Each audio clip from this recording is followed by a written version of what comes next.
annoncé il y a quelques instants par le président de l'Académie algérienne d'allergologie. Place à présent pour clore cette première journée du Congrès national d'allergologie dans sa deuxième édition à la conférence culturelle conjointe de professeur Djebbar et professeur Chikou.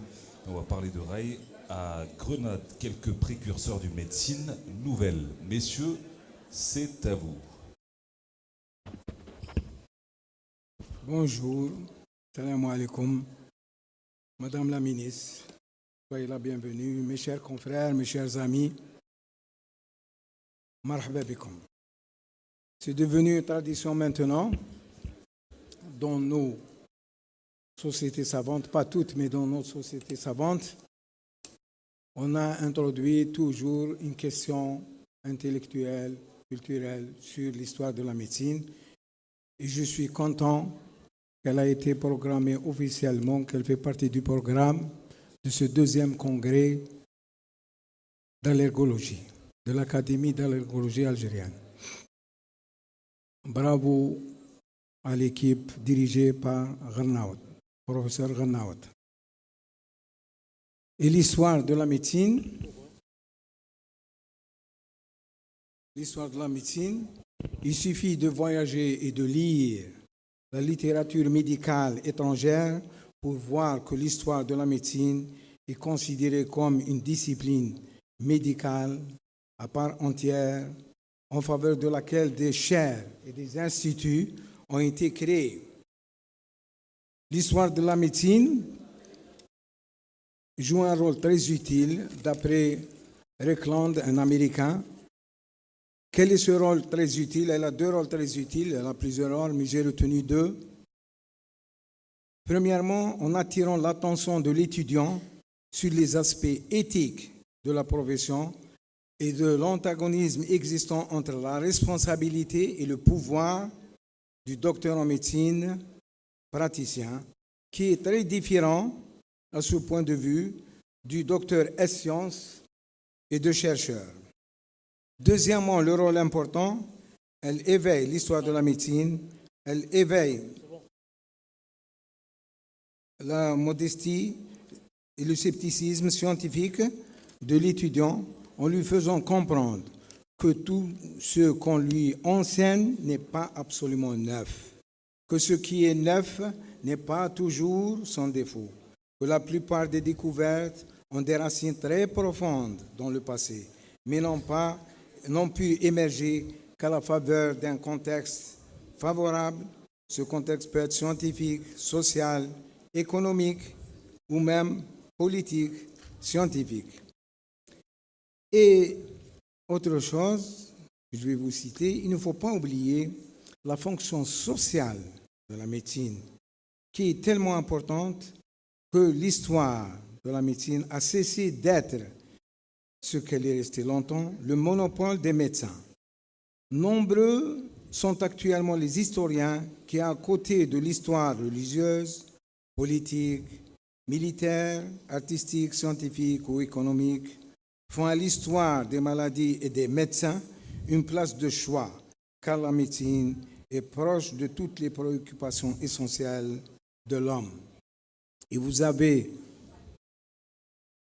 un exemple vivant, notre ami Ahmed Djebbar, professeur Ahmed Djebbar, qui n'est pas médecin, mais qui s'intéresse beaucoup à l'histoire. Lui, c'est un professeur de mathématiques, chercheur scientifique, surtout les sciences islamiques et surtout la médecine arabe, les sciences arabes plutôt.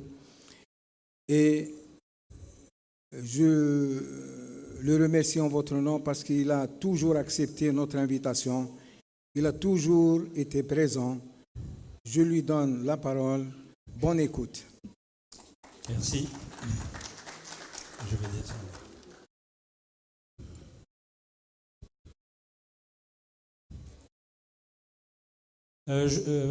Je tiens d'abord à remercier les organisateurs de m'avoir invité une deuxième fois et cette fois-ci de m'avoir laissé la liberté de choisir mon thème. Donc j'ai choisi un thème qui est lié à l'innovation et qui permet de révéler que la tradition médicale arabe, je vais définir ce que c'est que médecine arabe, hein, rassurez-vous. La tradition médicale arabe n'a pas été que une tradition d'appropriation des savoirs anciens, indiens et grecs, d'assimilation des savoirs anciens, et puis d'application de ces savoirs dans la vie quotidienne pendant 8 siècles.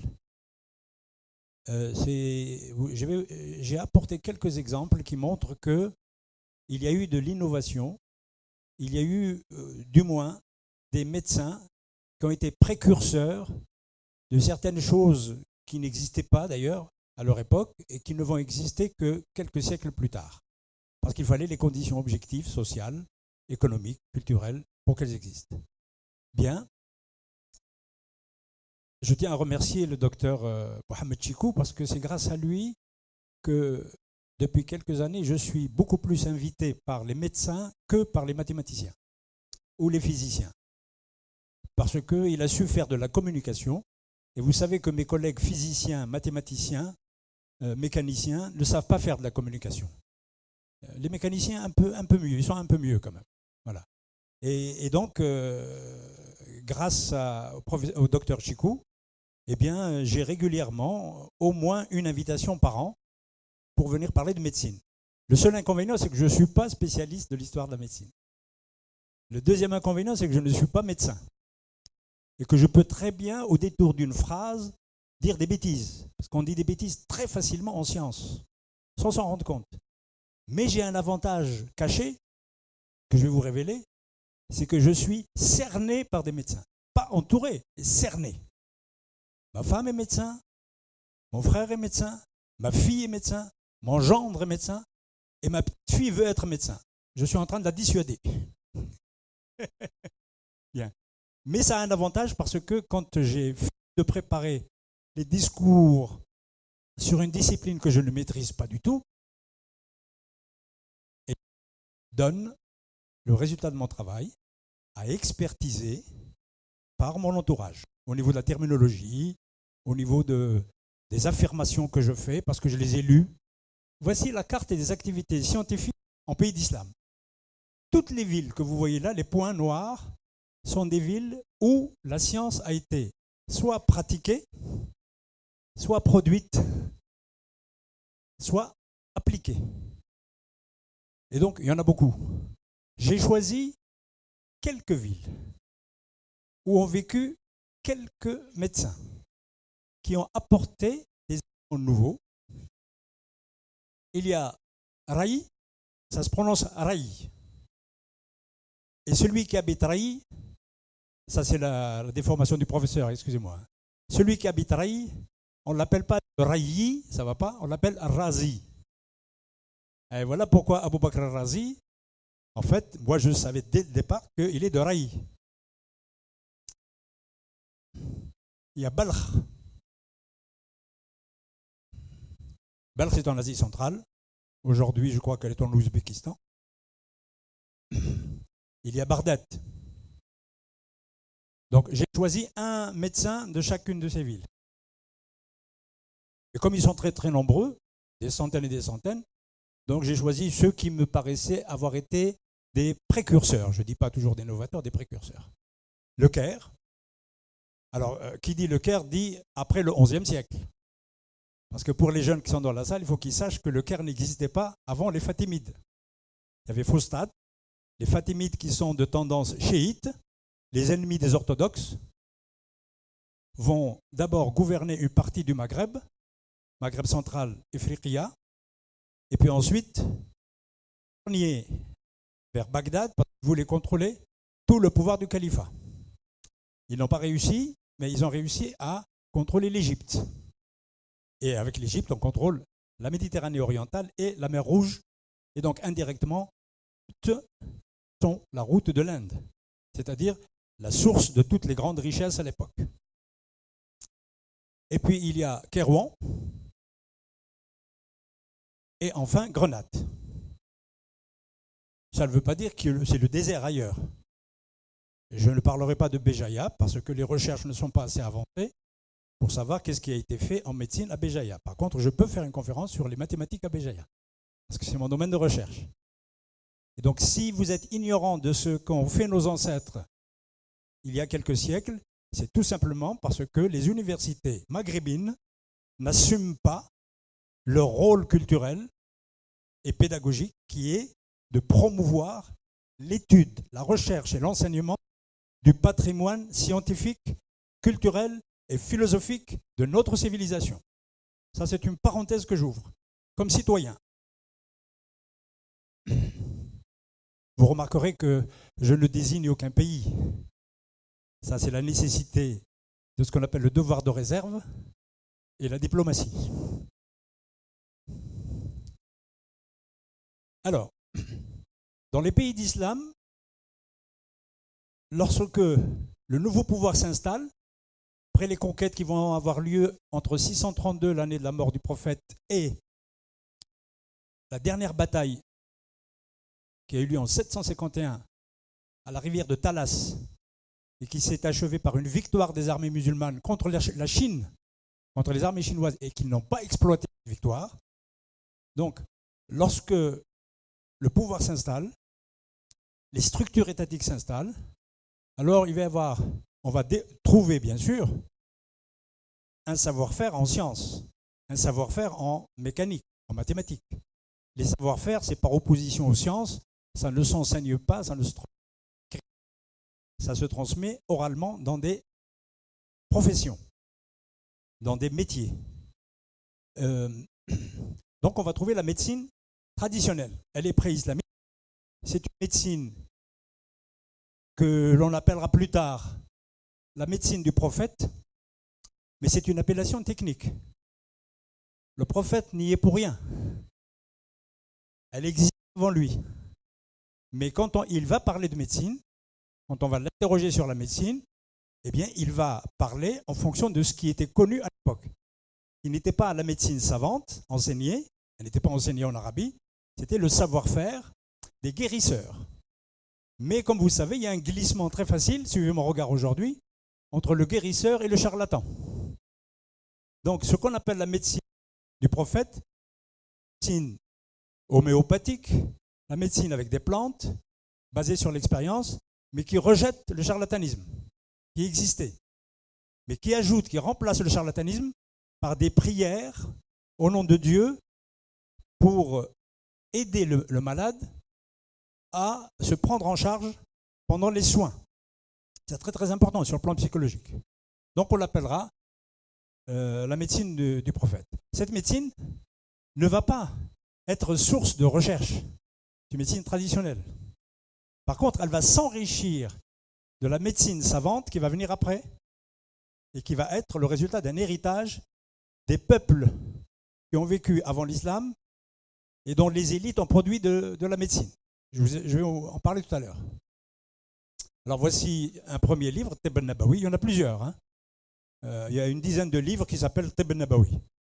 Et certains sont plus riches que d'autres parce que certains sont plus influencés par les résultats de la médecine savante. Donc je ne parlerai pas aujourd'hui de tout cela. Je vous ferai juste remarquer que très vite, à Bagdad, au IXe siècle, des médecins ont commencé à protester discrètement pour que ça arrive à l'oreille pour dire « Nous faisons de la bonne science, de la médecine savante, débarrassez-nous, s'il vous plaît, des charlatans. » Et j'ai de beaux textes que je n'ai pas le temps de vous lire, que j'ai traduits même en français, de médecins qui protestent parce que les charlatans à Bagdad même concurrençaient les vrais médecins. Ça n'a pas changé. Vous le savez bien. Sauf que les autorités de Bagdad au Xe siècle ont pris des mesures draconiennes pour d'abord imposer un diplôme, imposer un contrôle de la pratique médicale et de la pratique pharmacologique par le muhtasib. Le muhtasib, c'est un métier, c'est le contrôleur des marchés, mais des marchés et des activités professionnelles. Hein?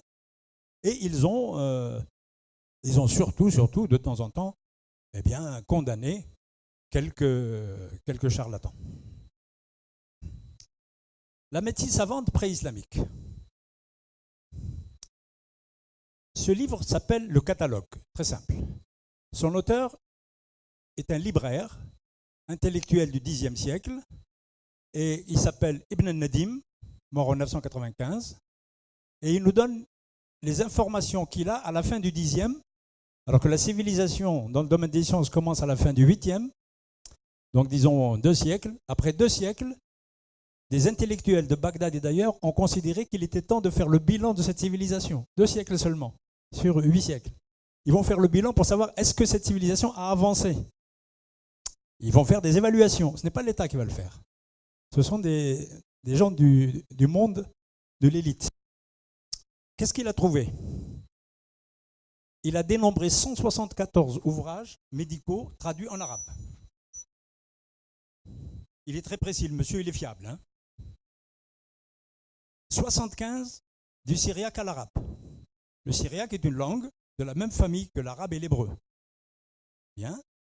Ça veut dire qu'avant l'islam, les Arabes qui écrivaient en syriaque, parce que dans cette région, ils étaient tous arabes ethniquement parlant, mais certains étaient chrétiens, d'autres juifs, d'autres vont devenir musulmans, et d'autres étaient païens, ils vont rester païens, ils vont rester chrétiens et juifs, puisqu'il n'y avait pas de contraintes en religion, au niveau de l'État et au niveau des grands principes généraux. Et grosso modo, ça a été appliqué, grosso modo. 75. Les ouvrages de l'Inde, beaucoup en Europe ne parlent que de l'héritage grec. Mais il y a un héritage indien, parce que l'héritage grec, en fait, c'est de la médecine grecque, hein, qui a été traduite du grec au syriaque à partir du 5e siècle, après Jésus-Christ.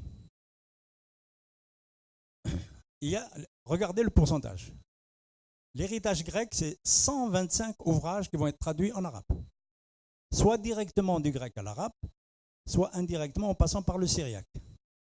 Donc il y a Hippocrate, le grand, 5e siècle avant Jésus-Christ, Rufus, Galien, 2e siècle après Jésus-Christ. Les deux grands, c'est Hippocrate et Galien.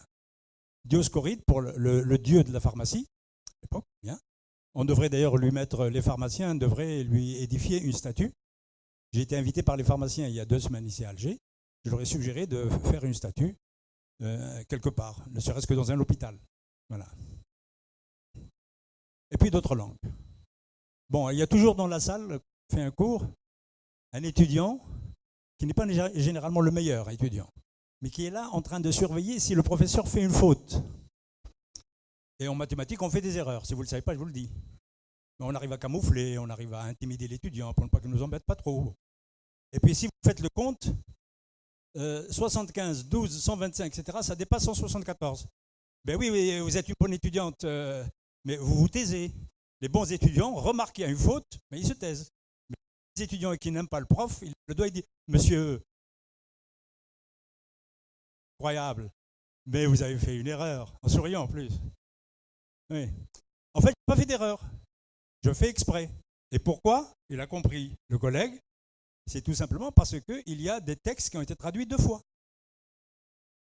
Du syriaque à l'arabe, mais qui avaient déjà été traduits du grec au syriaque, et puis du grec à l'arabe directement. C'est un piège. En général, je fais des pièges comme ça, comme prof de maths, et j'attends que l'étudiant lève le doigt. Et à ce moment-là, je le regarde et je lui dis « Vous me dérangez uniquement pour ça ?» Mais quand c'est une erreur technique, vous corrigez vous-même, puis vous faites une bonne action, vous informez vos camarades, mais laissez-moi tranquille, je finis mon cours. Et il faut bien vivre, hein, mesdames et messieurs. La médecine indienne. Voici une page de médecine. Je ne pourrais pas vous dire ce que c'est parce que je n'ai pas appris le sanskrit. Les auteurs indiens traduits en arabe, ils sont nombreux. Kanaka, je vous donne même les titres des ouvrages. Susruta, ce sont des grands, hein, parce que les bibliographes écrivent pour les élites, pour la cour. Ils ne vont pas perdre le temps à mettre la liste de tous les petits médecins, les moyens médecins. Ils mettent que les grands médecins. Il ne faut pas oublier ça. Chanak, le Nidana, c'est un anonyme. Hein. La Stangaradia, j'arrive pas à prononcer. Bon.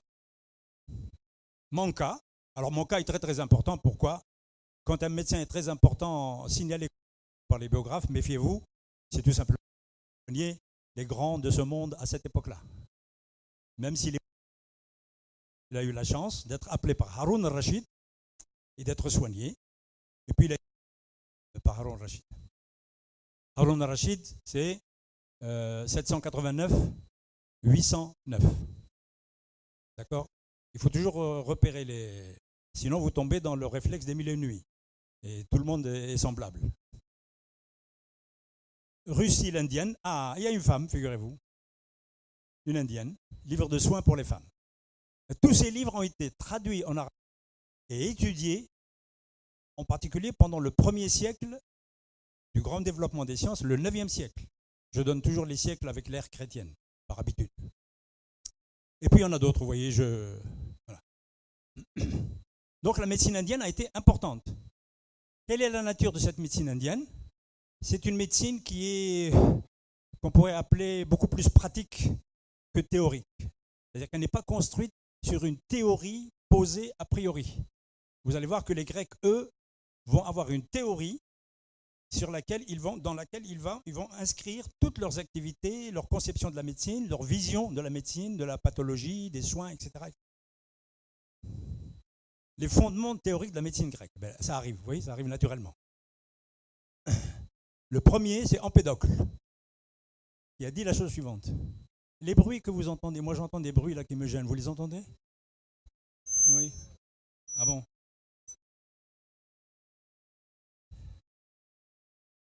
Je ne sais pas pourquoi on m'a mis ça d'ailleurs, parce que moi j'ai l'habitude de faire des cours devant 300 étudiants sans micro, parce que c'est la misère pour les profs de maths, partout dans le monde. On n'a pas de micro, on n'a rien. On a juste la craie. Ah oui, oui, oui, c'est la craie et puis un salaire très bas. Je vais vous faire voir.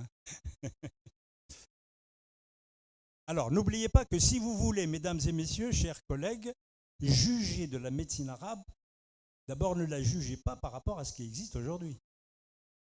Ni au niveau des concepts, ni au niveau de la méthodologie, ni au niveau de la vision globale de ce que c'est que la science médicale. Les Arabes et les musulmans sont les héritiers d'une vision, d'une pratique indienne, d'une pratique grecque, double pratique, plus le savoir-faire traditionnel, mais d'une vision qui n'est pas indienne, qui n'est pas locale. C'est la vision grecque. Et cette vision grecque, il faut la comprendre parce qu'elle va à la fois nous éclairer sur ce que vont faire les médecins de la civilisation de l'islam. Je les appelle arabes uniquement parce qu'ils ont écrit en arabe. J'ai oublié de le préciser. D'accord? Ils sont de toutes les nationalités, de toutes les ethnies, de toutes les régions et de toutes les langues, à condition que s'il est bon en médecine, eh bien, il est obligé de faire la médecine en arabe. Voilà, c'est tout. La médecine ou les mathématiques ou la physique, etc. Voici les grands principes de la médecine grecque. Il y a 4 éléments. La matière est composée de 4 éléments. Il y a 4 qualités. Ensuite, Hippocrate va ajouter quelque chose d'autre. Au départ, il n'y a que ça. Ce sont pratiquement des philosophes qui ont déjà précisé ces choses-là. Mais les médecins. Alors, Hippocrate va ajouter l'humeur. Il n'y avait pas la notion de bactéries, de virus, etc. Il n'y avait pas la notion de molécules. Non. Il y avait le sang, le flegme, ne me dites pas ce que c'est, le flegme, la bile jaune, la bile noire. C'est les composantes d'un organisme humain. Ces composantes de cet organisme humain, s'ils sont en équilibre, c'est la bonne santé. S'il y a un déséquilibre, comment? Un déséquilibre dans le dosage des compositions qui sont en haut, terre, eau, air, feu, parce que c'est dans la nature humaine, parce qu'ils appartiennent à la terre, l'humide, le froid, le chaud. Il faut savoir ça, sinon on ne comprend pas. Ensuite, il y a Galien qui est venu, qui va développer cette théorie. Les Indiens n'ont pas de théorie globale comme ça. Alors, les Grecs vont dire, alors Galien, mort en 216, va dire les qualités actives. Donc, il va les qualifier. Les humeurs dominantes passives, le sec et l'humide. La maladie est un déséquilibre des humeurs. Il faut bien partir de quelque chose. Donc, le médecin, son rôle, toute sa vie, c'est de retrouver l'équilibre des humeurs dans chaque organisme qui vient, dans chaque être humain qui vient le consulter. Les qualités primaires de cette humeur, du médicament et de notre grâce à ses qualités primaires propres. Oh, c'est pas... qui doivent être contraires aux qualités primaires qui a causé la maladie. Chaque médicament à 4 degrés. Donc il y a les qualités primaires de l'humeur, et puis il y a l'autre, l'action du médicament, qui a des qualités aussi, et puis c'est une bagarre, et s'il y a un équilibre, donc il y a la santé qui est retrouvée. S'il y a déséquilibre, eh bien le malade continue à être malade. C'est ça la théorie. Voilà. À partir de là, je vais vous montrer comment des médecins de la civilisation de l'islam vont essayer d'apporter des éléments nouveaux. Le premier, c'est un précurseur de la posologie moderne. Pourquoi? C'est le premier médecin qui a commencé à réfléchir à la nécessité d'introduire des éléments mathématiques pour quantifier la composition du médicament. Et non pas comme ça à la louche. Donc il va introduire la chose suivante. Donc voici une belle image. Il a écrit un qui est perdu en arabe qui s'appelle « Sur la connaissance de la puissance des médicaments composés ». La puissance, ça veut dire la force, l'intensité du médicament. C'est basé sur la théorie mathématique de la progression géométrique. On appelle progression arithmétique, c'est 1, 2, 3, 4, 5, 6. Ça va là, c'est simple. La progression géométrique, c'est 1, 2, 4, 8. C'est... Non. Donc c'est 2, 2 au carré, 2 au cube, 2 puissance 4, 2 puissance n. Donc c'est les puissances pour n entier. N, c'est de 1 jusqu'à l'infini. Comment il va utiliser ça? Galien, lui, disait la chose suivante. L'intensité d'un médicament croît selon un rapport arithmétique lorsque son degré croît selon le même rapport arithmétique. Donc si vous augmentez la puissance des médicaments de 1 à 2, de 2 à 3, etc., l'efficacité passe de 1 à 2, de 2 à 3, de 3 à 4. Non. Si vous augmentez de 1 à 2, de 2 à 3, etc., Kindi dit l'intensité d'un médicament croît selon un rapport géométrique, lorsque son degré croît selon un rapport arithmétique. Alors pour ceux qui... Voici le schéma. Le schéma, c'est que si... Pardon. Ah, comment on revient? Donc, la croissance de la puissance du médicament ou de son efficacité, si vous voulez, c'est 1, 2, 3, 4. Non, pardon. La croissance du médicament et son efficacité, c'est 2, 4, 8, 16. Je vous rassure, ce n'est pas de la très haute mathématique. Mais nous sommes au 9e siècle. Les suites géométriques, c'est un concept qui vient des Grecs, qui va être développé en mathématiques. Et comme vous savez, les sciences qui sont autour des mathématiques ne prennent pas les résultats, les derniers résultats des mathématiques. C'est trop compliqué. Ils prennent les résultats qui sont anciens, mais qui sont déjà tellement banalisés qu'ils peuvent être utilisés par des gens comme le philosophe Al-Kindi. Alors vous allez voir pourquoi Al-Kindi a eu cette idée. Parce que Al-Kindi est le premier grand philosophe arabe, aussi un mathématicien. Nous le savons aujourd'hui, grâce aux recherches de ces 20 dernières années. Il a publié plusieurs épîtres mathématiques, pas de très haut niveau, mais il a été novateur dans au moins une épître. C'est lui qui a écrit le premier traité sur le codage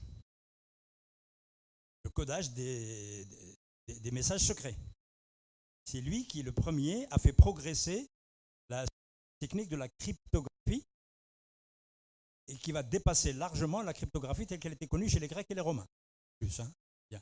Les livres existent sur Internet en arabe. Circulation de la théorie posologique d'Al-Kindi.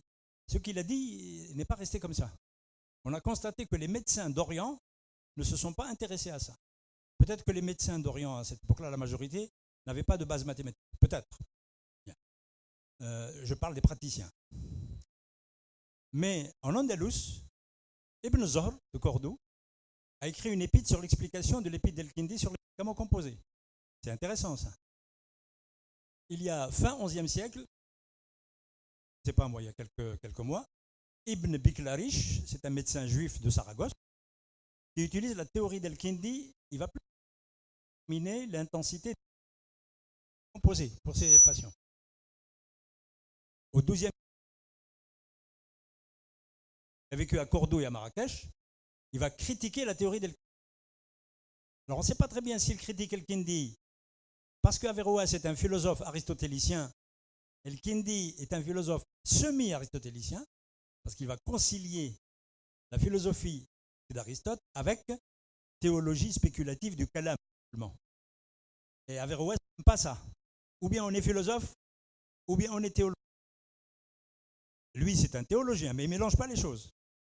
Ce n'est pas quelqu'un qui est contre la religion, c'était le ministre de la Justice à Cordoue. Il a été nommé, son père était ministre de la Justice, lui a été nommé ministre de la Justice. Ce n'est pas pour rien, hein. C'est un grand savant en religion. Mais c'est un philosophe. Donc, tout simplement, c'est de la concurrence exprimée comme ça. Il est contre ce qu'a écrit Kindi. Voilà, c'est tout. Allez savoir. Alors lui, c'est un mathématicien qui voulait se piquer d'avoir un savoir encyclopédique. Ça existe hein, chez les mathématiciens, ils sont très rares. Ils disent nous savons beaucoup plus de choses.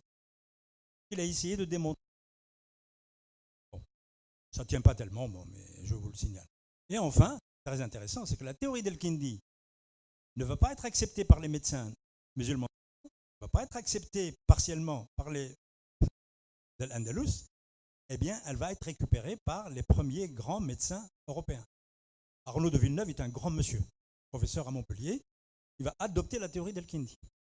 Je ne dis pas qu'elle est juste ou fausse, hein, le problème n'est pas là. Un historien ne juge pas. Mais elle va être adoptée par des médecins. Ça, c'est le premier précurseur. Voilà, je vous ai parlé d'El-Kindi. N'oubliez pas, ce n'est pas seulement un philosophe. Un deuxième, alors Kindi est un arabe musulman. Celui-là est un chrétien, c'est un arabe chrétien. Non, Massaoué, c'est un persan chrétien ou zoroastrien. Il est chrétien. Alors il s'est christianisé parce que c'est Yohanna, c'est Jean. Donc Yohanna ibn Massaoué, 9e siècle. Il va toucher à la question sensible de la dissection. À l'époque, il n'y a pas de mention de la dissection, pour ceux qui le savent, dans les hadiths. J'ai étudié les hadiths. Il y a 7200 hadiths. On peut les étudier en utilisant le Google.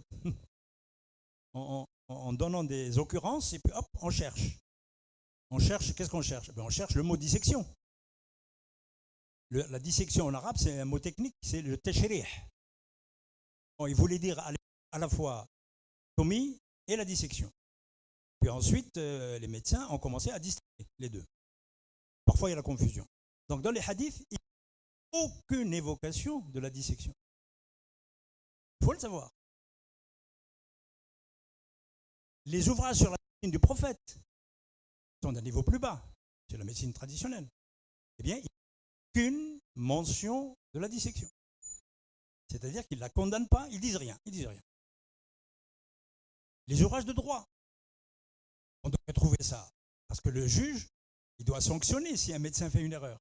Si un médecin fait un acte médical qui est interdit par la religion, le juge, lui, ce n'est pas qu'il est le défenseur de la religion, c'est le théologien. Mais le juge, il défend le droit. Et le droit canon, c'est la charia. Il faut distinguer de la théologie, parce qu'il y a une confusion totale aujourd'hui. Du discours religieux, du discours théologique et du discours juridique. Même s'il y a effectivement des intersections. C'est pour ça qu'on n'arrive pas à discuter entre nous aujourd'hui dans certaines sociétés maghrébines noires. Parce que chacun a une définition du sujet du discours. Donc les ouvrages de droit n'en parlent pas. Donc ça veut dire qu'un médecin, normalement, il est libre de disséquer. Et pourquoi les médecins n'ont pas disséqué? Voilà une question. Je ne vous donne pas la réponse. Ça mérite un déjeuner.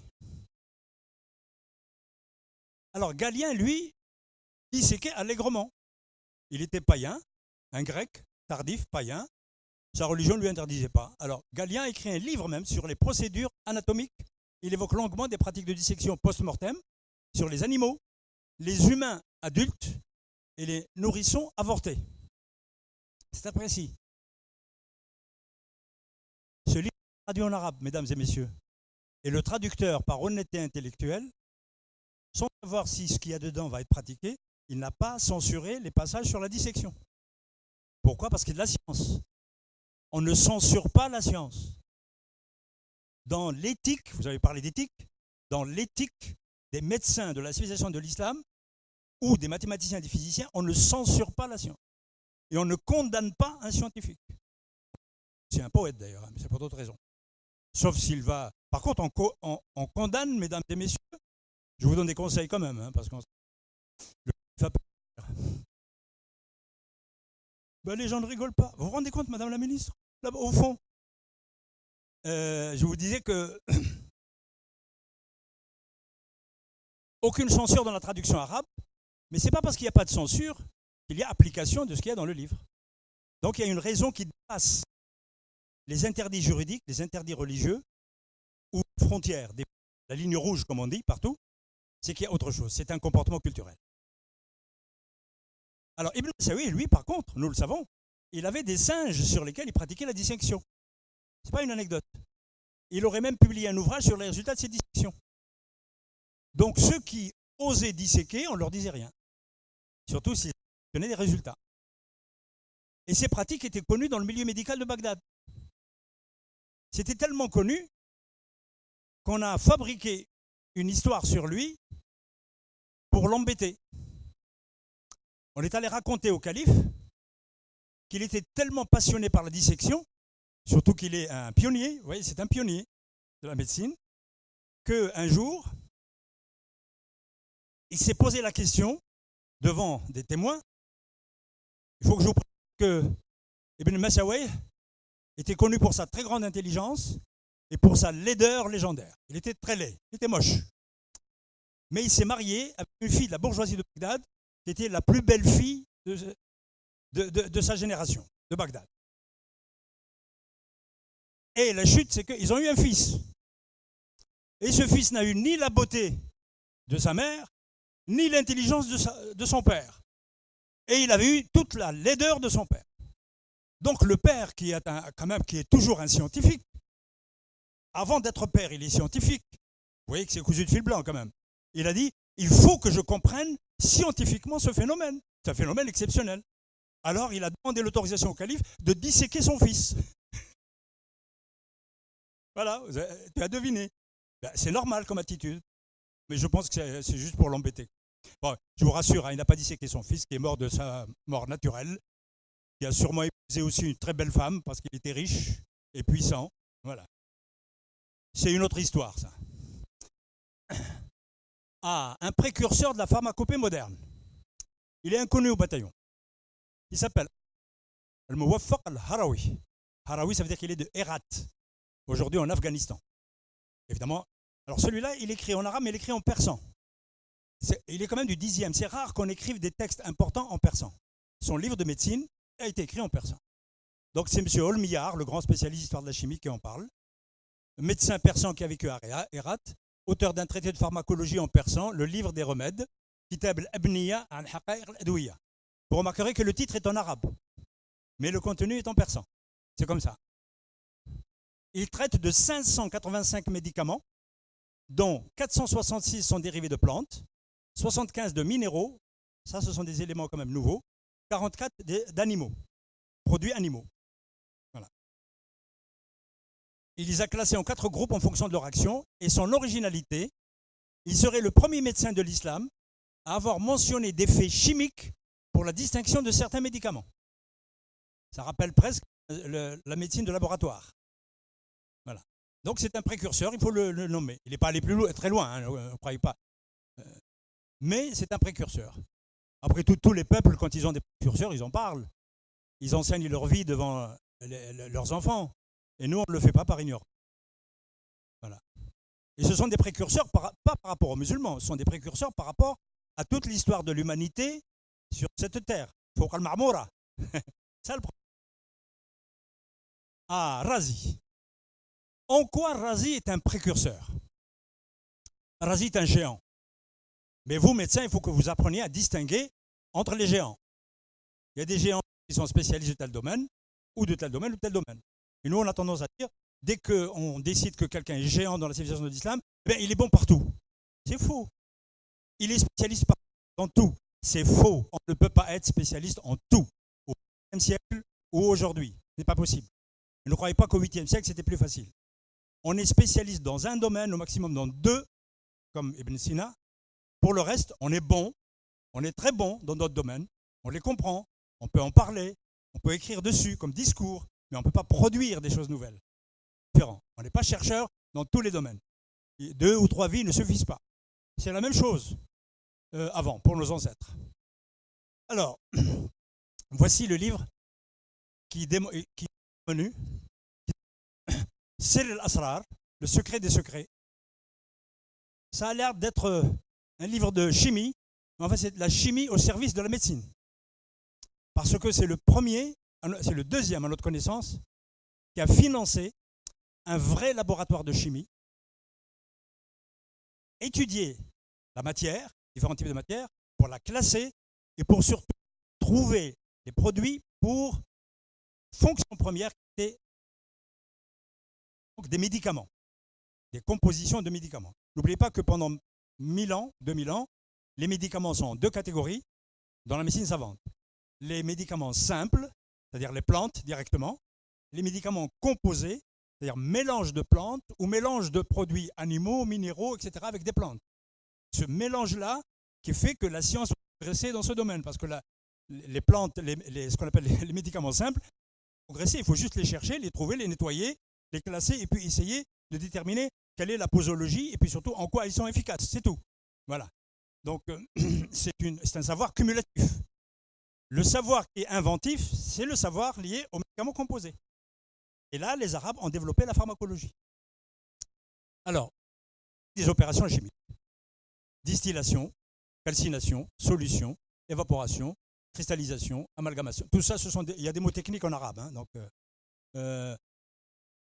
et il va être peut-être à l'origine de cette tradition où on mélange la pharmacologie, la chimie, la botanique et la médecine.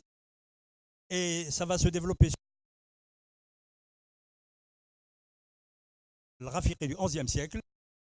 Et il a que dans son pays, Andalous, on ne conçoit pas d'être médecin si on n'est pas pharmacien. Alors qu'en Orient, le pharmacien est un métier, le médecin est un métier. Et puis il y a des dépendances, il y a des relations plus ou moins conflictuelles, etc. etc. Alors je vais aller vite. Al-Razi innovateur dans la deuxième innovation, dans la médecine hospitalière. Voici le livre qui a fait connaître toutes ces pratiques hospitalières, puisque ce livre est en plusieurs volumes. Il a été, c'est le résultat de la récupération de toutes ces fiches quotidiennes en tant que professeur visitant les malades avec ses étudiants. C'est l'un des premiers qui a inauguré la visite de l'hôpital avec ses étudiants et ses assistants. Et nous avons des tables qui sont en 5 volumes ou 6 volumes. Et quand ces brouillons, qui sont des centaines et des centaines de pages, appartenaient à sa fille, à un mécène. Ah, voilà quand même. En fait, moi, je le savais, mais il faut toujours écouter les techniciens. Jusqu'au moment où on arrive à les convaincre diplomatiquement, pédagogiquement, il y a peut-être une autre solution. Mais il ne faut pas les forcer. Sinon, ils vont nous accuser. Ils vont nous accuser de supériorité parce qu'on a un titre de professeur, en plus professeur émérite. S'ils savaient que professeur émérite, ça veut dire juste professeur à la retraite, avec un salaire.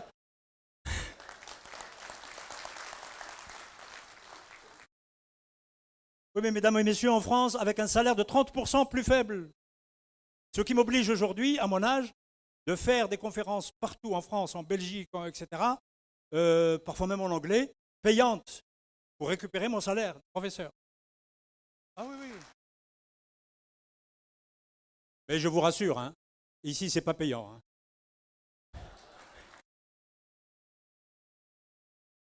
Là, je viens par amitié. D'ailleurs, vous voyez bien, je me sens bien. Je me sens tellement bien que je ne vais pas finir la conférence. Mais j'ai déjà payé le président. Hein. Il y a une technique pour finir une conférence très longue.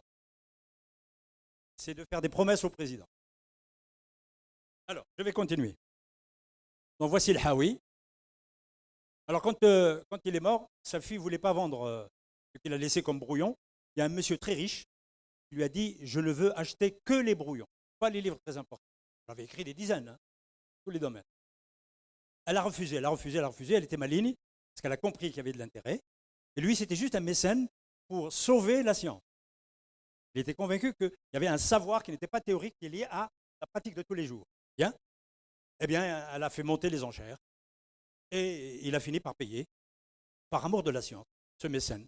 Alors, si vous en trouvez beaucoup en Algérie, vous me le signalez, hein, ou même quelques-uns. Si vous trouvez quelques mécènes, qui, je ne parle pas des mécènes du domaine de la pharmacologie, hein, donc de la pharmacie, etc. Là, c'est une tradition qui vient de l'Europe. Et d'autres mécènes, quand même. Par exemple, si vous trouvez un mécène qui veut donner des millions uniquement pour faire connaître les mathématiques ou l'histoire des mathématiques, dites-le moi. Là, je vais en faire la publicité dans tous les médias. Ils sont rares. Alors, il a des activités cliniques originales. Il a étudié la variole et la rougeole pour la première fois en donnant les signes cliniques, etc. C'est reconnu par tous les historiens de la médecine aujourd'hui, dans le monde entier. C'est le premier. Il a fait évoluer le protocole thérapeutique grec. Pour les Grecs, il y a la maladie, le malade et le médecin. Eh bien, Razi a ajouté un quatrième acteur. Et ce n'est pas un petit médecin qui ajoute un quatrième acteur. Il faut que ce soit quelqu'un de solide qui ne peut pas être contesté. Vous savez quel est le quatrième acteur? C'est l'entourage du malade. C'est moderne, hein? C'est l'entourage du malade. Il parlait tout le temps du fait qu'il y a un domaine qu'on appellera plus tard la psychothérapie. Ce n'est pas le médecin qui peut innover dans la psychothérapie, c'est l'environnement du malade. L'environnement humain et l'environnement naturel. C'est pour ça que tous les hôpitaux des pays d'islam, nous en avons des dizaines. Il y a toujours de très belles entrées qui ne font pas peur. Il y a une grande cour avec un bassin, avec de l'eau, des jets d'eau, avec le ciel que l'on doit voir, avec des arbres. Et quand ce sont des maladies mentales, par exemple, eh bien, il y a régulièrement des orchestres ou des poètes qui viennent chanter ou réciter devant le malade parce que la maladie n'est pas une maladie physiologique, c'est une maladie de l'âme. Et Ibn Sina dit que parfois il vaut mieux soigner l'âme que le corps. Parce qu'en fait, le corps est malade parce que l'âme est malade. Si on soigne l'âme, automatiquement, et alors on l'a soigné par la musique. C'est formidable. Az-Zahraoui. Alors là, je vais en Andalous, un précurseur de la chirurgie. Voici des pages de son livre. Il a écrit un livre qui fait 30 chapitres. 30. Les Européens, quand ils vont arriver à Tolède, ils vont traduire tous les livres qu'ils vont trouver. Comme ils avaient déjà traduit des ouvrages de médecine, d'Al-Razi, d'Ibn Sina, etc., ils tombent sur celui-là qui est une œuvre majeure. Puis ils disent, oh ben, les premiers chapitres, on l'a déjà vu, on l'a traduit, c'est à peu près la même chose. Par contre, ils tombent sur le 30e chapitre. C'est le plus original. Et il est connu aujourd'hui dans le monde, ce monsieur, parce qu'il a rédigé, il a eu le courage, la patience de rédiger son 30e chapitre. Il est consacré exclusivement et pour la première fois dans l'histoire de la médecine à la chirurgie. Et c'est lui qui a conçu tous les instruments. Alors il s'appelle Livre de la pratique pour celui qui ignore l'art de la composition des remèdes. 30e chapitre sur la chirurgie. Description de 150 instruments. Description en détail pour qu'ils soient fabriqués par les spécialistes. Ce qui suppose que la médecine, à l'époque, nous sommes au XIe siècle, n'était pas dans le désert, ce n'était pas seulement l'intelligence des êtres humains, c'est un environnement socio-économique, avec des savoir-faire. S'il n'y a pas d'artisans suffisamment expérimentés pour faire des instruments aussi fins, pour des actes chirurgicaux, vous allez voir qu'ils sont très très fins, pour l'époque, eh bien, ça veut dire que la médecine est en avance, mais la société est en retard. Ce n'est pas possible dans le cadre d'un phénomène civilisationnel. C'est un phénomène civilisationnel. Il n'y a pas que l'intelligence. Hein? Alors, les nouveautés du 30e chapitre, du Tasrif, en arabe il s'appelle Kitab al-Tasrif, liman ajaza an at-ta'lif. Bon, Leclerc a traduit en français le chapitre et il a développé. Donc vous pouvez avoir la version française gratuite sur Internet. Je vous donne des références. Maintenant, il y a des milliers de livres qui sont gratuits. Il faut juste avoir le temps et la patience de chercher sur Internet. Les instruments nouveaux. Il a conçu et fait faire fabriquer des instruments pour l'examen des oreilles. J'en ai parlé déjà quand les ORL m'ont invité. L'inspection de la partie interne de l'urètre. L'extraction des corps étrangers de la gorge. Il est l'auteur d'actes chirurgicaux nouveaux pour le XIe siècle.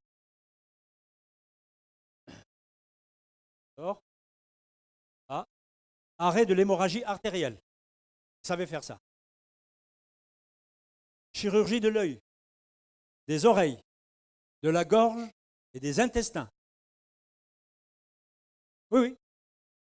Ablation des amygdales. Vous allez me dire, mais ils sont fous ces Arabes. Comment ils pouvaient faire ça? Parce qu'ils contrôlaient l'acte d'anesthésie. Avant ça, il y a l'anesthésie. Alors, un jour, je ferai une conférence sur l'anesthésie en pays d'islam. C'est pas des charlatans, là. Hein. Attention. C'est pas les ventouses. Hein. Les ventouses, c'est les charlatans au marché. Bon, les médecins vont la garder parce que c'est lié à la théorie des humeurs. Mais ce n'est pas ça l'essentiel. Ibn Sina, Avicenne. Je ne voulais pas parler d'Avicenne parce que c'est l'arbre qui cache la forêt. Dès qu'on parle de la science arabe, de la médecine arabe, surtout dans les réceptions le soir, vous savez, quand il y a les petits fours, il y a le petit blanc, le champagne, etc., eh bien, même si vous ne buvez pas, on vous fait tourner la tête parce qu'on ne vous parle que d'Avicenne. Vous connaissez que ça, même les grands spécialistes. Alors, quand ils parlent d'Al-Razi, vous applaudissez, vous connaissez Al-Razi. Alors, les médecins du Maghreb et de l'Espagne musulmane, hop, ils passent à la trappe. Hein. Inconnus au bataillon. Inconnus. D'où la nécessité d'enseigner, comme dit le docteur Kou, d'enseigner l'histoire de la médecine. Vous savez que dans les universités européennes, on enseigne l'histoire de la médecine dès la première année. Qu'est-ce qui empêche un recteur de décréter qu'il faut un recteur? Il n'a pas besoin de l'autorisation d'un ministère, nom de Dieu. Si, paraît-il, maintenant, il faut demander l'autorisation à tout le monde. Ah ben voilà. Où, madame? Où?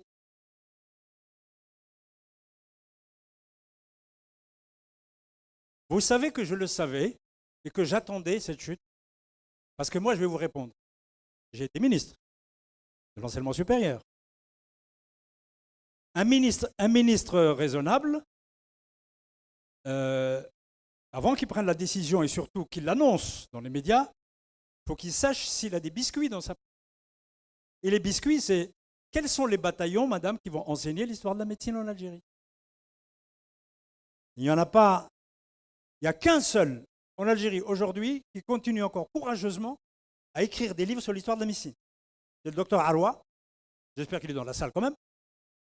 Ah oui, parce que je lui dis, je vais parler de vous, donc il faut quand même me payer un déjeuner hein, un jour. Non, je ne lui ai rien dit. Hein, c'est très sincère. Bon, il a suivi la trace de son père, et puis il continue, mais vous savez, l'hirondelle ne fait pas le printemps. Moi, j'ai le rôle du docteur Arwa pour les mathématiques et l'astronomie. Bon, moi j'ai quand même formé une vingtaine de personnes en Algérie qui enseignent, qui ont des diplômes, etc. Mais madame, on se reverra d'ici 5 ans pour savoir comment est appliquée la décision. Moi j'ai pris aussi des décisions quand j'étais ministre. Ce n'est pas une critique, hein, c'est une autocritique. J'ai pris des décisions, j'avais aucune expérience, et je pensais qu'il suffisait de signer au bas d'une page qui s'appelait une circulaire ou bien un décret ministériel. Et puis après, on allait au journal de 20h. Je vous casse la baraque, madame la ministre. Hein. Il y a une ministre ici. Hein. Elle a eu le courage de rester parce qu'ils me connaissent. Hein. J'ouvre des parenthèses qui sont un peu indélicates. Parce que j'aime bien cette profession quand même, qui est une fausse profession. C'est de gérer les ministères. Revenons à Ibn Sina, c'est moins conflictuel. Vous savez pourquoi je me permets? Parce qu'elle est de mon village, madame la ministre.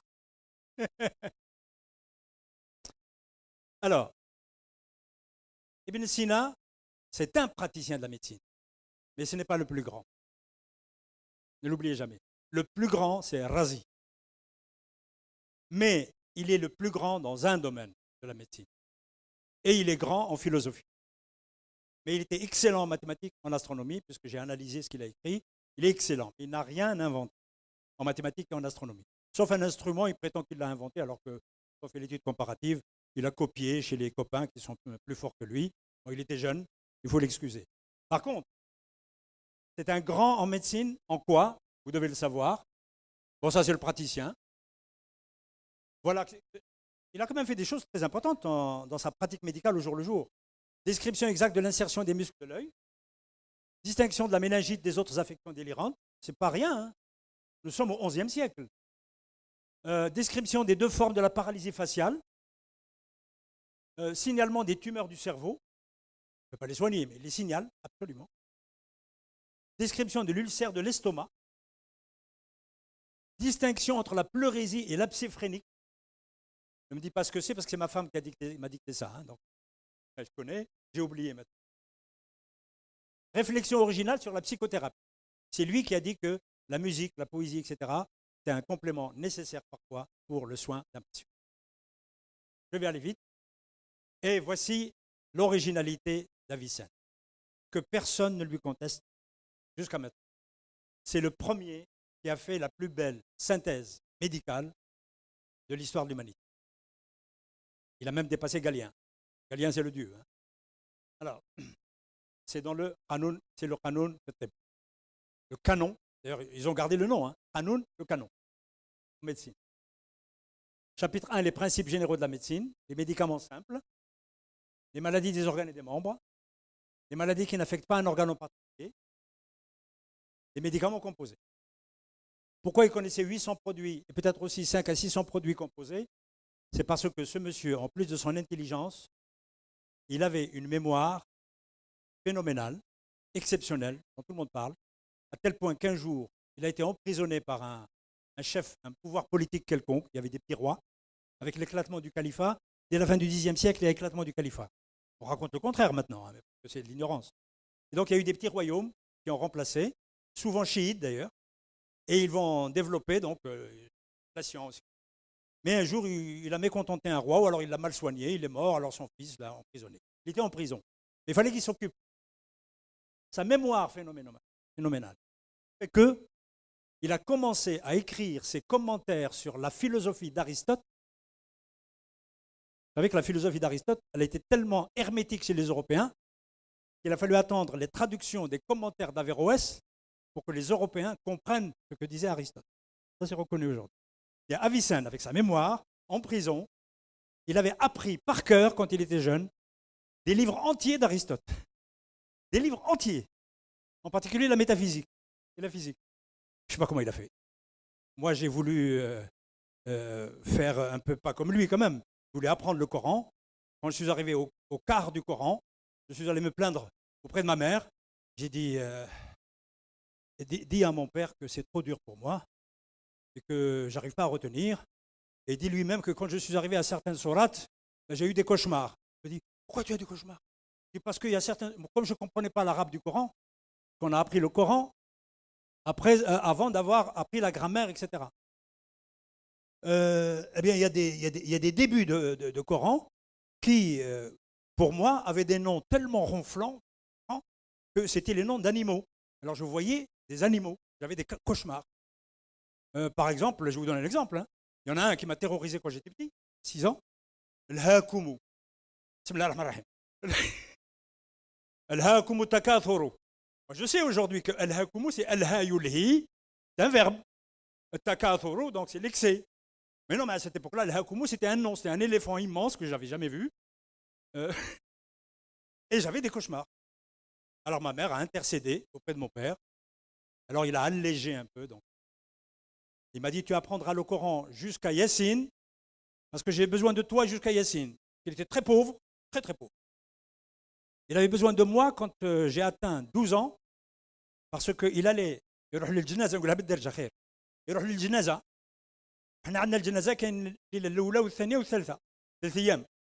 et donc là, il était sûr d'être payé 3 fois et de manger de la viande 3 fois le soir.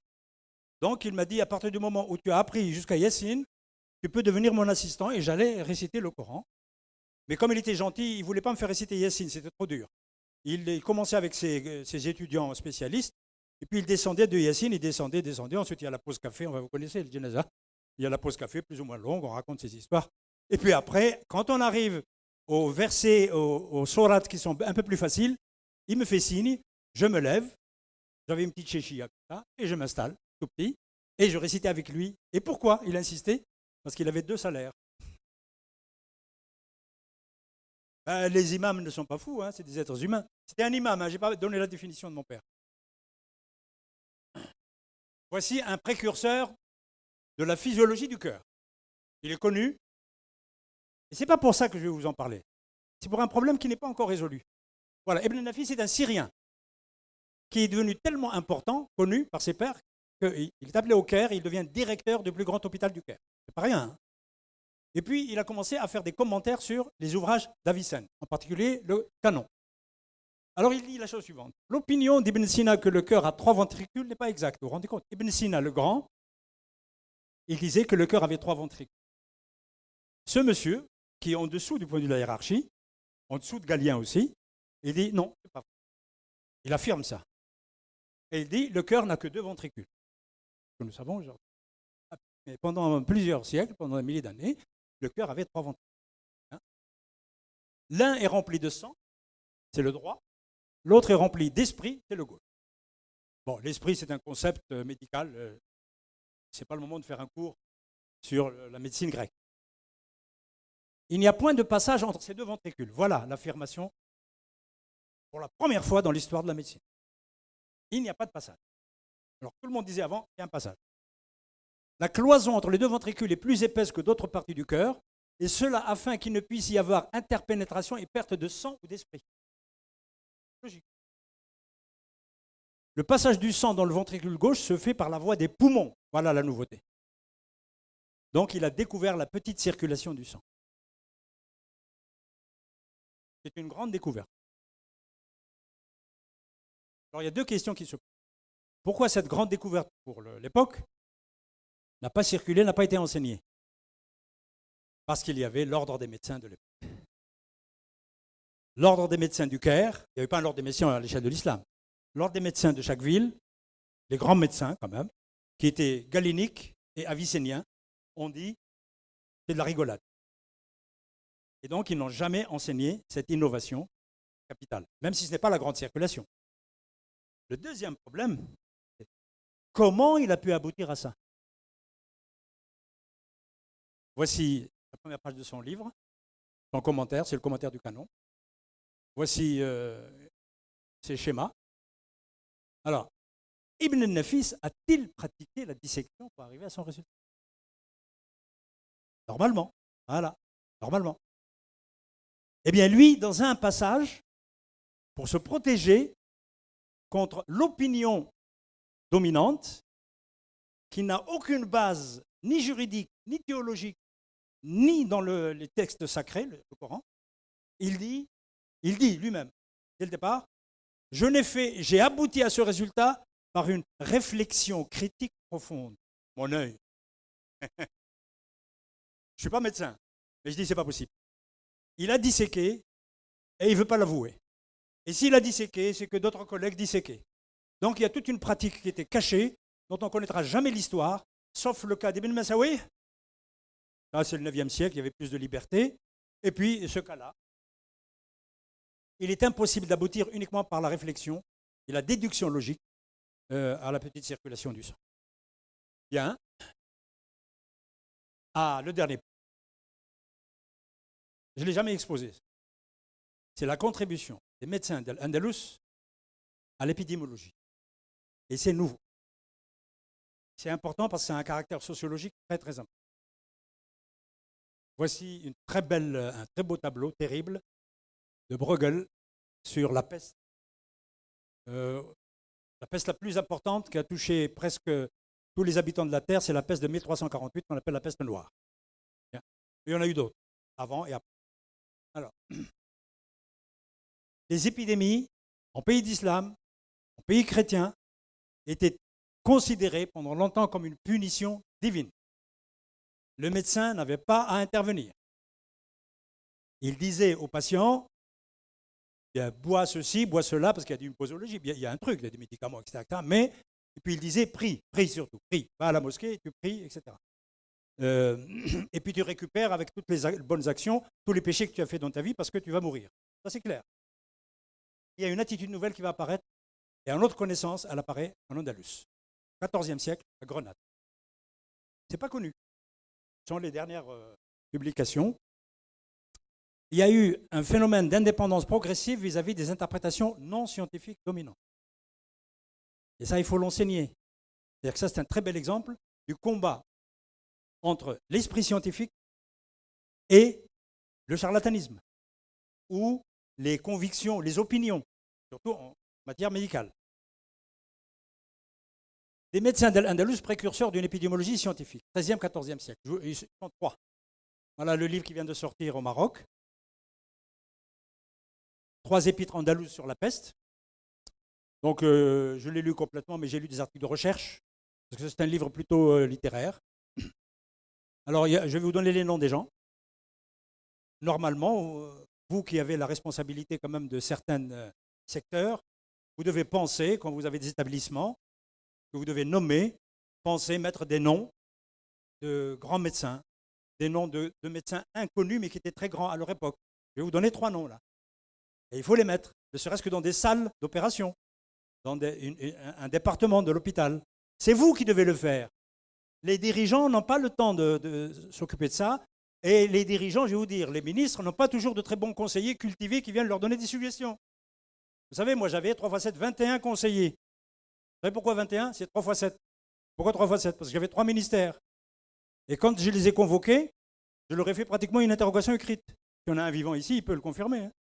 Et je leur ai dit, allez, faites-moi chacun un compte-rendu de quelque chose, parce que vous devez faire des comptes-rendus pour le ministre.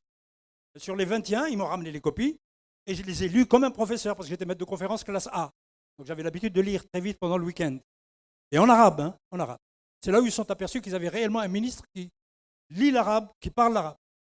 Parce que la première semaine, quand j'ai été nommé, il y a l'ambassadeur de Jordanie, qui faisait 2 mètres, il m'a vu dans une réception, il m'a vu à la télévision, une fois, il m'a entendu parler en arabe. Et il est venu et il me dit, il m'a embrassé, moi je fais 1m80, pas plus. Puis il m'a dit, monsieur le ministre, vous ne pouvez pas savoir combien toute la communauté des ambassadeurs arabes est soulagée de vous avoir entendu hier soir. Parce que vous n'êtes pas un étranger.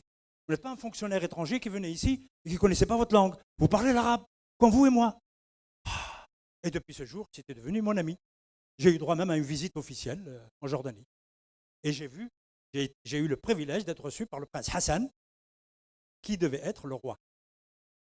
Mais ça, c'est une autre histoire. Je ferme la parenthèse. Je suis tenu à un devoir de réserve. Alors, voici la première. Le conseil. Ça s'appelle le conseil. Ash-Shakouri, 13e siècle. Il a donné une bonne description de la peste bubonique pour la première fois. Description détaillée.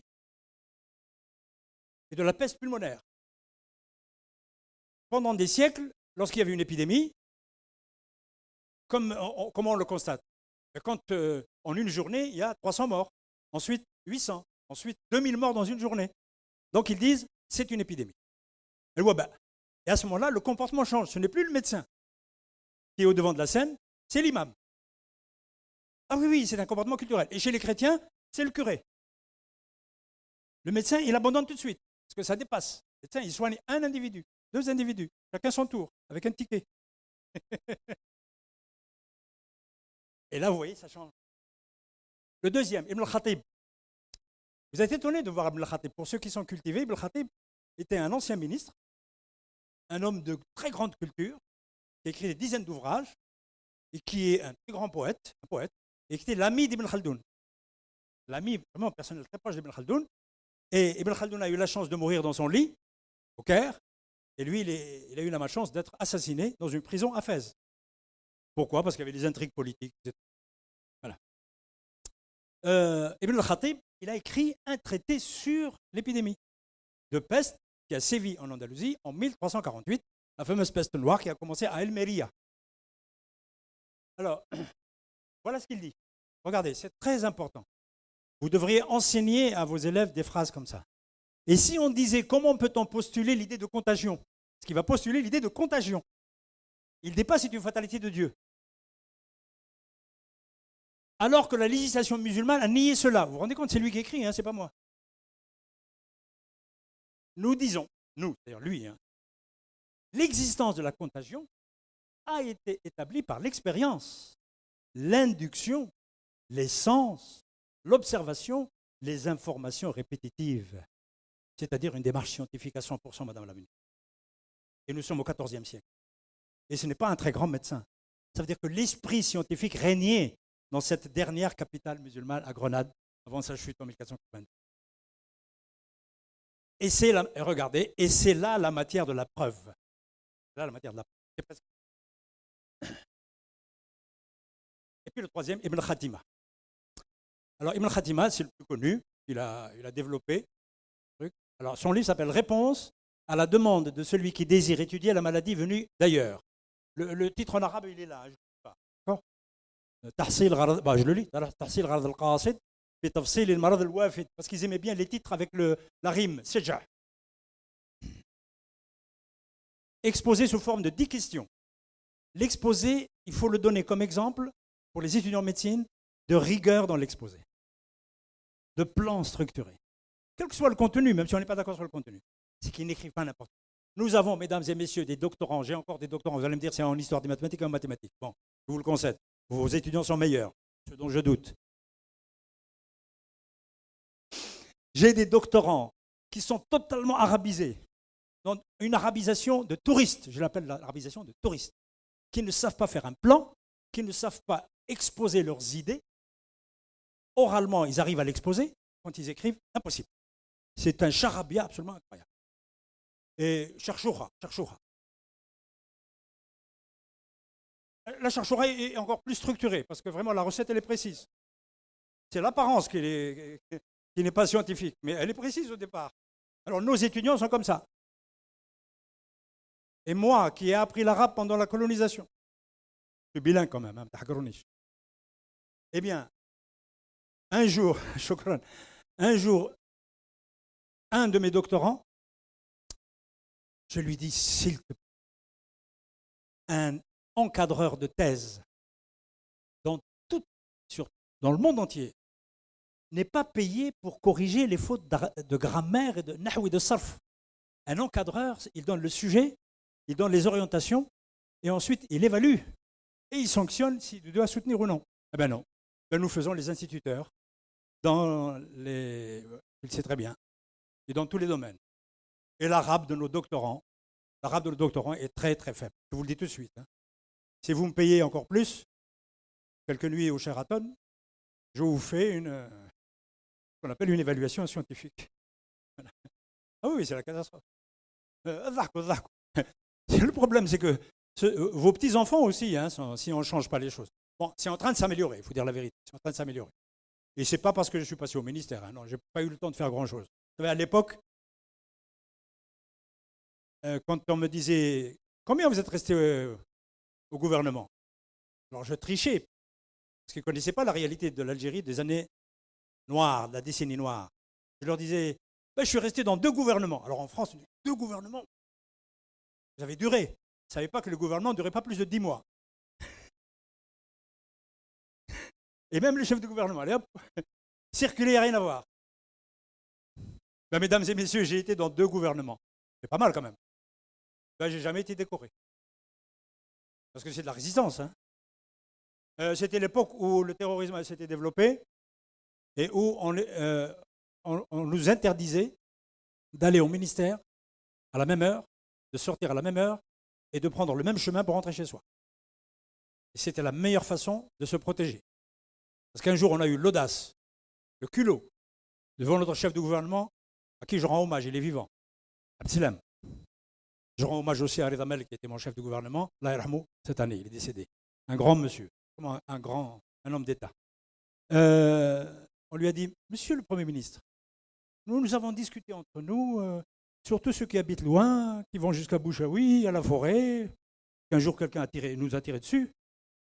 Oui. Moi et ma femme, il ne tirait pas sur moi, il ne savait pas qui y avait dans la voiture. Ou alors il s'amusait, ou alors c'était un pétard, j'en sais rien. C'est une enquête. Si j'avais été très, très, très important à l'époque, ils auraient fait une enquête très, très sérieuse.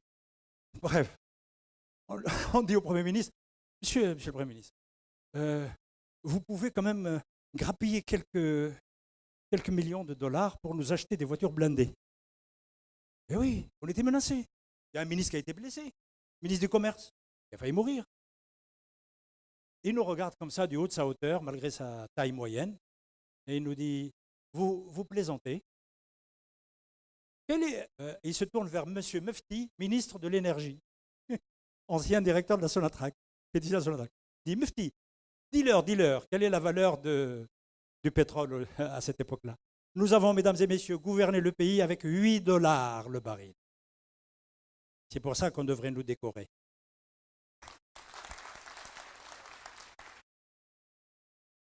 Mais rassurez-vous, je vais finir ma conférence. Ça s'appelle une pause pédagogique. Exposées sous forme de 10 questions, les réponses sont étayées par ses propres observations et ses avis. Les témoignages de ses prédécesseurs, médecins et spécialistes de la loi islamique. Il est objectif. Il ne demande pas uniquement aux médecins de lui donner quelques résultats de leurs observations. Il va voir les juristes, il va voir les théologiens. Qu'est-ce que vous pensez de ce phénomène? Et puis, il cite beaucoup de versets du Coran parce qu'il est le produit de sa société de l'époque, quand même. Mais il ne va pas plus loin. Regardez. L'exposé se conclut par une explication dictée par sa position rationnelle. Ses observations montrent qu'il a eu l'intuition de la contagion et il raconte l'exemple des fripiers d'Elmeria.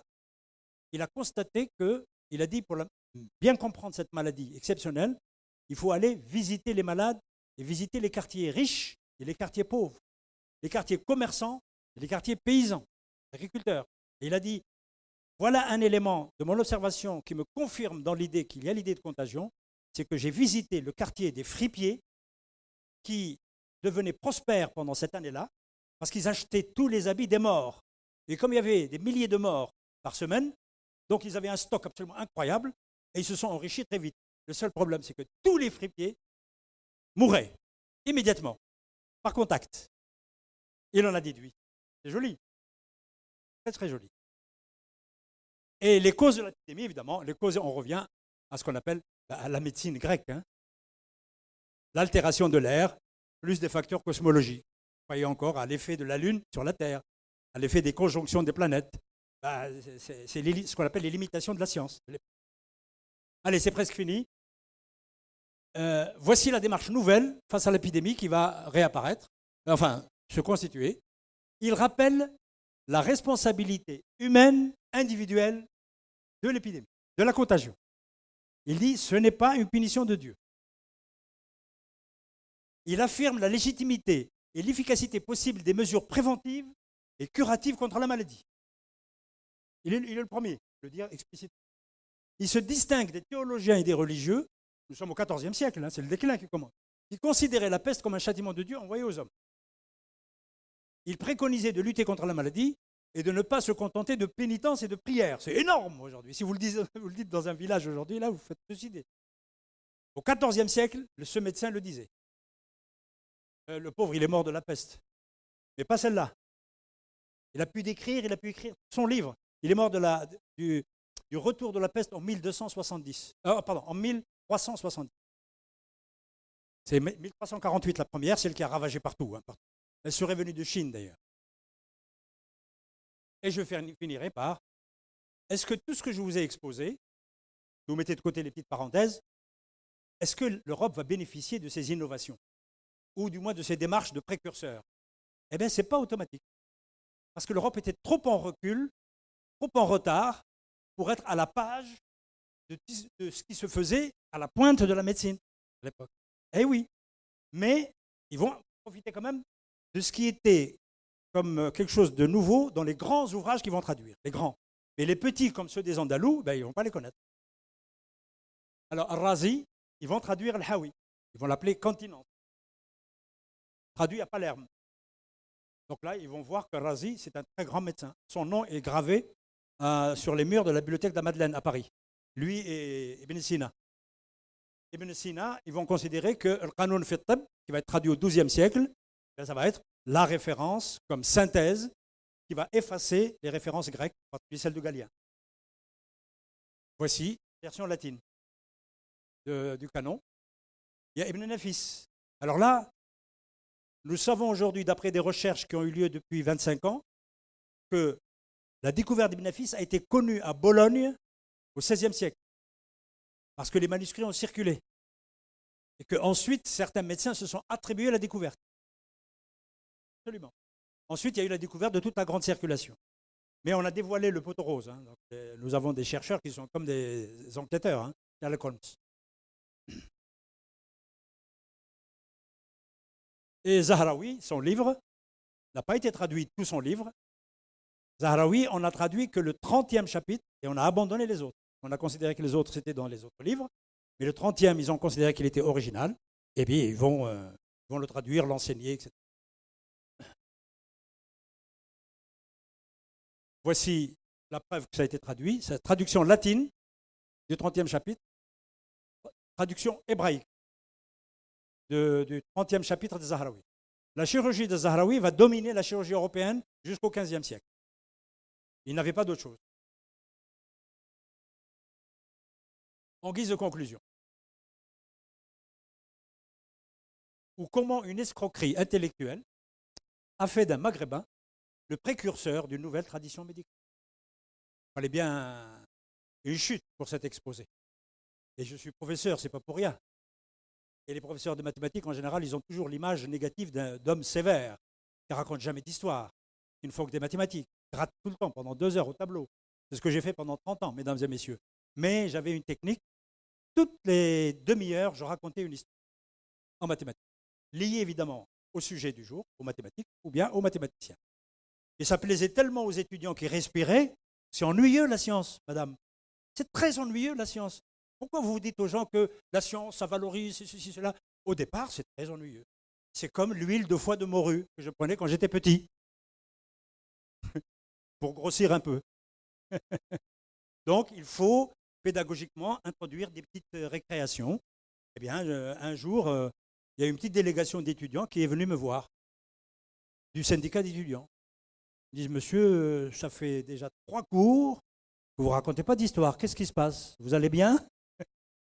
Oui. Et bien alors pourquoi vous arrêtez? Je dis, parce que je n'ai pas le temps, il faut finir le programme, parce qu'il y a l'examen. Je dis, non, non, non, non, vos histoires sont... Il faut les intégrer encore. Ils ont protesté, j'ai réintégré mes histoires.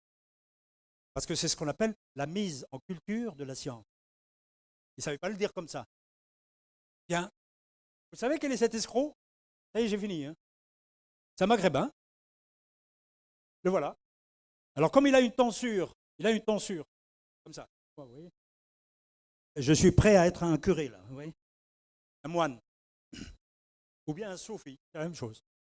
Il s'appelle Constantin l'Africain. L'Africain parce qu'il est d'Ifriqiya. Il est né à Carthage. C'est un Maghrébin pur sucre. Alors, il est soit chrétien, né chrétien, parce qu'il y avait encore des chrétiens au XIe siècle, nous le savons. Des berbères chrétiens.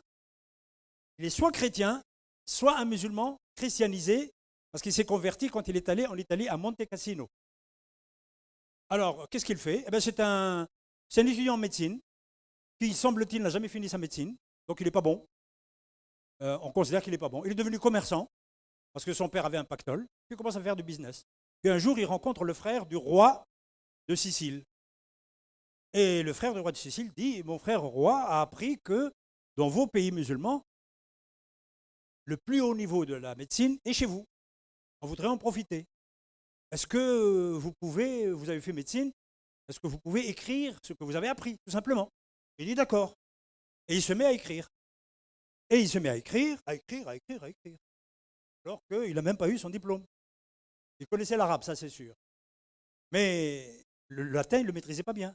Et on le voit parce que tous les textes nous sont parvenus. Il n'était pas bon du tout en latin, comme mes étudiants pour la Nahou Sarf. Il a publié une 20aine d'ouvrages. Voici un ouvrage. Ah non, c'est pire que ça. C'est pire que ça. Il a traduit de l'arabe au latin. Il comprenait l'arabe, mais il ne comprenait pas toute la terminologie médicale. Elle est très, très, très riche. Il n'avait pas fini ses études. Donc, parfois, il faisait des contresens. Ensuite, le latin, il ne le maîtrisait pas. Donc, il n'arrivait pas à traduire un mot arabe technique, médical. Il le laissait en arabe. Ce qui fait que l'arabe va enrichir le vocabulaire médical de l'Europe. On va garder les mots tels quels. Et puis, surtout, il a mis son nom sur tous les ouvrages. il a mis l'auteur de ceci, c'est lui. Alors il est devenu très célèbre, etc. Et il est resté célèbre chez les Européens jusqu'au début du XXe siècle, où des études comparatives, oui, parce qu'on ne connaissait pas les textes arabes, il les a détruits, il les a cachés. Il a prétendu qu'un jour, il a eu un naufrage dans le bateau où il allait faire du business, et tous ses livres en arabe sont perdus. Il y a toujours des copies, hein. On a des copies qui nous sont parvenues jusqu'à maintenant, en arabe. Bien. Bref, donc il a dû camoufler quelque chose. Regardez, il a traduit Hippocrate et Galien. Il a réussi à le cacher aux Européens. Pourquoi? Les Européens étaient ignorants de la médecine grecque, dans leur majorité. C'est tout simple. Hein. Il a traduit des grands médecins d'Orient. Hunayn ibn Ishaq, Al-Isra'ili, Al-Majousi. D'ailleurs, ces 3 noms vous montrent que ce sont 3 grands médecins de religions différentes, en pays d'islam. Et il a même traduit des ouvrages, évidemment, de son pays. Ibn al-Jazzar de Kérouan et Ibn Imran de Kérouan. C'est pour ça que j'ai mis Kérouan. En fait, il va prendre la science de Kérouan, qui va être connue au même niveau que la science d'Avicenne et de Razi en Europe. Il va être traduit. Et voilà ce monsieur, grâce à cette escroquerie, eh bien, il est le responsable du démarrage d'une médecine nouvelle en Europe. Qui ne connaissait pas tout. Bien, je vous remercie de votre attention.